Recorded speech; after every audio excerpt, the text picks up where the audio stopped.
செழுமையாக்கிய அற்புத மாமலை கணிதம், ஆதிகால மனிதனின் அழகிய தேடல் கணிதம், அன்றும் இன்றும் என்றும் அடிப்படை தேவை கணிதம்.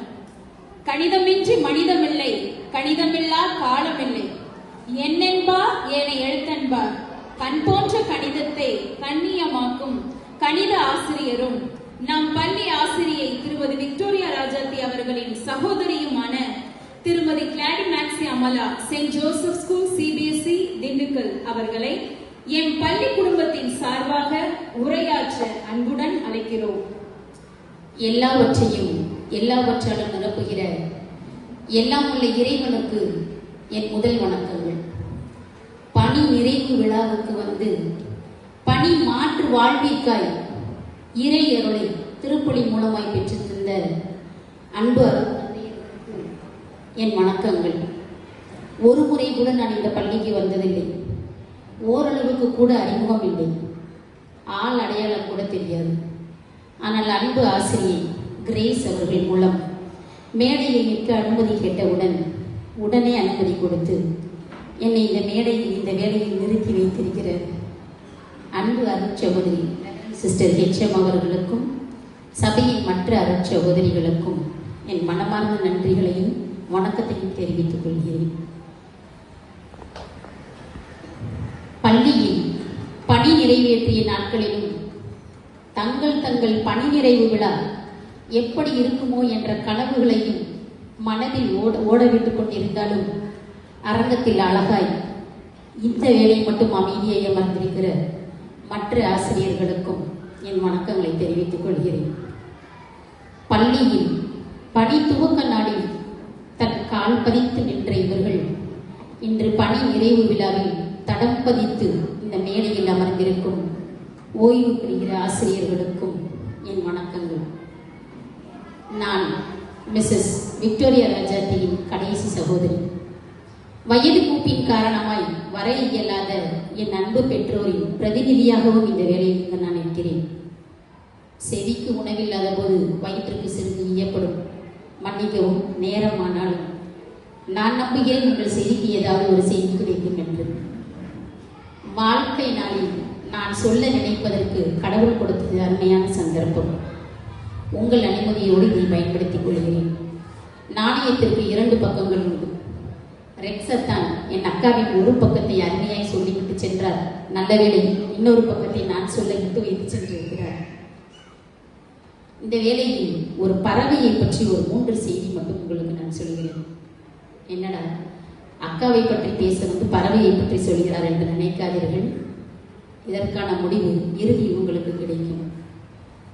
உயரமான மலைகளில் மட்டுமே தங்கி வாழும் பறவை, உச்சமான வானத்தை மட்டுமே தொட்டு வட்டமிட்டு பறக்கும் பறவை, தன் பறவை குஞ்சுகளுக்கு உயர வானத்திலேயே பறக்க கற்றுக் கொடுக்கும் பறவை. இது நான் சொன்ன பறவையின் முதல் பண்பு. 2வது பண்பு, மழை வரும், ஆனால் மழை மேகத்திற்கு கீழே பறக்காமல் மழை மேகத்திற்கு மேலே பறக்கும். உலகிலேயே பறவை இனங்களில் மழையில் நனையாத அதிசயமான பறவை.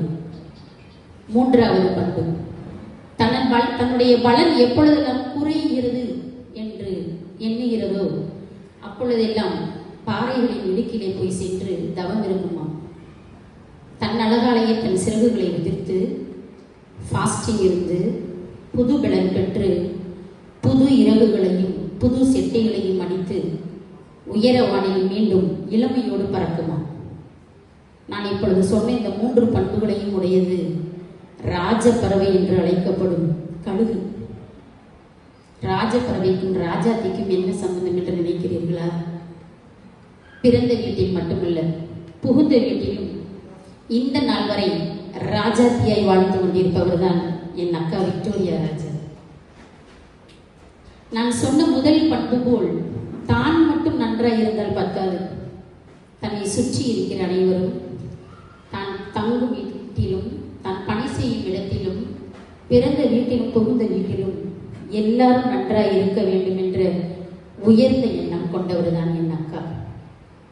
எப்பொழுதுமே யார் வந்தாலும் சிரித்த முகத்தோடு அன்பாய் அழைத்து அரவணைத்து பராமரித்து பாதுகாப்பதில் என் அக்காவுக்கு இணை என் அக்கா தான். எப்பொழுதுமே அடிக்கடி சொல்வார்கள், யார் வந்தாலும் எங்கள் வீட்டு கதவு திறந்திருக்கும்பான். அதே போல் எங்கள் ஒவ்வொருவருக்கும் பக்குவமாய் விஷயங்களை எடுத்து சொல்லி பிரச்சனை வேலைகளில் எங்களுக்கு ஒரு சுமூகமான தீர்வு சொல்லி தன் உதவிக்கரம் நீட்டுபவர் என் அக்கா. நான் அழுகும் பொழுது, நாங்கள் அழுகும் பொழுது அவர்கள் அழுவார்கள், நாங்கள் சிரிக்கும் பொழுது அவர்கள் சிரிப்பார்கள். இப்படிப்பட்ட உயர்ந்த உள்ளம் கொண்டவர் தான் எங்களுடைய அக்கா. இது நான் எதையும் மிகைப்படுத்தி சொல்லவில்லை. உள்ளதை உள்ளபடி வாழ்நாள் முறையாகிலும் சொல்லிவிட வேண்டும் என்ற நோக்கோடு நான் இங்கு வந்தேன். அதே போல் கழுகுனாவது பெலன் குறையும் பொழுது பாறைகளை இடுக்கிலே போய் தங்கும். ஆனால் எனக்கு நல்ல ஞாபகம் இருக்கு, செகண்ட் ஸ்டாண்டர்ட் படிக்கிறப்ப நல்லா கொஞ்சம் விவரம் தெரிய ஆரம்பிச்சிச்சு.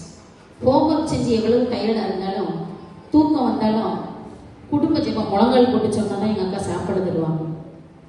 நம்ம கட்டாயமாக முழங்கால் போட்டு தான் ஜெபம். எங்கள் அக்கா தான் குடும்ப ஜெபம் நடத்துவாங்க, நாங்கள் முழங்கால் போட்டு ஜெபம் பண்ணாங்க. அதே மாதிரி லென்ட் டேஸில் ஃபாஸ்டிங் இருப்போம். குட் ஃப்ரைடே இன்னைக்கு காலையிலே வெள்ளனை எங்களை குளிக்க வச்சு சிரிச்சு அனுப்பிடுவாங்க. ஜெபம் பண்ணி முடிச்சுட்டு மதியானம் அப்பா வந்து ஜெபம் பண்ணதுக்கப்புறம் சாப்பாடு அது வரைக்கும் வரக்கூடாது அப்படின்னு அனுப்பிட்டு வீடுகளெல்லாம் சுத்தம் பண்ணி எல்லாம் வேலையும் செய்வாங்க. நாங்கள் போயிட்டு ரொம்ப நேரம் ஜெபம் பண்ணிட்டு வீட்டுக்கு வருவோம். பார்த்தா ஒரு நாங்கள் போய் ஒரு அரை மணி நேரமாக தான் இருக்கும், திரும்ப விரட்டி விடுவாங்க, போ நீ வரக்கூடாது. அந்த நாட்கள் அது எங்களுக்கு பெரிய ஒரு கஷ்டமாக இருந்துச்சு. ஏன்னா ஆண்டவருடைய ஒரு வல்லமையோ அவருடைய வழிநடத்தலோ உணரக்கூடிய வயதில்லை. ஆனால் இப்பொழுது கடவுள் ஒருத்தர் தான் நம்முடைய வாழ்வின் அச்சாரம் என்பதை அறிந்து கொள்வதற்கு அன்று எங்கள் அக்கா எங்களிடத்திலே புகுத்திய இறை பக்தியும் இறை பயமும் இன்று எங்கள் வாழ்க்கைக்கு ஒரு நல்ல விதையாகவும் ஒரு உரமாகவும் இருக்கிறது. இறுதியாக ஒன்றை சொல்லிக் கொள்கிறேன். எங்கள் அம்மா அப்பா இருப்பது எங்களுக்கு ஒரு அம்மா வீடு. ஆனால் தகப்பன் அணுகுமுறையோடு எங்களை பெற்ற பிள்ளைகளாக நினைக்கும் எங்கள் தாசத்தானும் தாய் உள்ளத்தோடு ஒவ்வொருவரையும் அரவணைக்கும் எங்கள் அக்காவும் இருக்கக்கூடிய ஒவ்வொரு இடமும் எங்களுக்கு இன்னொரு தாய் வீடு. இறை வார்த்தையோடு ஒன்றை முடிக்கிறேன். ஞானத்தை பார்த்து நீ என் சகோதரி என்று சொல், புத்திமதியை பார்த்து நீ என் இனம் என்று சொல் என்று நீதிமொழிகள் எழுதி சொல்லப்பட்டிருக்கிறது. ஞானமுள்ள தாயாய் இருக்கும் ராஜாத்தியக்கா, நீங்கள் என் சகோதரி. தாய்மை உணர்வோடு எங்களை நாள் வரை நடத்தும் நீர். நாங்கள் வாழ்நாள் முழுவதும் இது எங்கள் குடும்பத்தில் எல்லாருக்குமே தெரியும். குடும்பத்தில் நாங்கள் பகிர்ந்திருக்கிறது நார்மல். இன்றைக்காவது பணிஸ்தலத்தில் வந்து என் அக்கா எனக்கு இரண்டாவது ஒரு தாய் என்று சொல்லுவதற்காக நான் வந்தேன், சொன்னேன், செய்கிறேன். வாய்ப்பிற்கு நன்றி. அழகிய கதையில் நல்ல கருத்துக்களை வழங்கிய ஆசிரியைக்கு நன்றி.